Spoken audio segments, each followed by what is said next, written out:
আচ্ছা বলেন, নামাজের এমনি উযু করা স্বাভাবিক হিসেবে ইসলামী শরীয়তের মধ্যে উযু করা কি ফরজ? কেউ বলতে পারবে যে উযু করা ফরজ? উযু করা কিন্তু কি না, ফরজ না। উযু করা ফরজ না। এখন ধরে নেন আপনি মাগরিবের ওয়াক্তে আছেন, মাগরিবের নামাজের সময় আছে আর মাত্র 5 মিনিট। কয় মিনিট?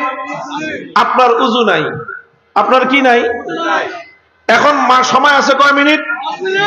5 মিনিটকে যদি আপনি মাগরিবের নামাজ আদায় করার জন্য কাজে লাগাইতে চান বেউযু অবস্থায়, তাহলে আপনি কিভাবে নামাজটা আদায় করবেন বলেন তো? কে বলছে তাই এমন আজেরা কথা কোন? খালি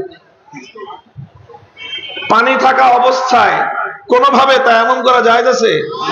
সময় যতই সংকীর্ণ হোক, সময়ের সংকীর্ণতার কারণে তায়াম্মুম জায়েজ হয় না। উযু করেই নামাজ পড়তে হবে। কথা বলেন ঠিক না বেঠিক? হাতে সময় আছে কয় মিনিট? কি কি করতে হবে?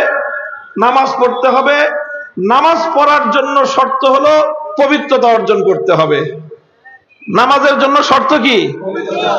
পবিত্রতা অর্জন করতে হবে। উযু ছাড়া নামাজ পড়া যাবে? এখন নামাজ পড়া যেহেতু ফরজ, আর উযু ছাড়া নামাজ পড়া যাবে না, এই জন্য এই মুহূর্তে উযু করাও ফরজ।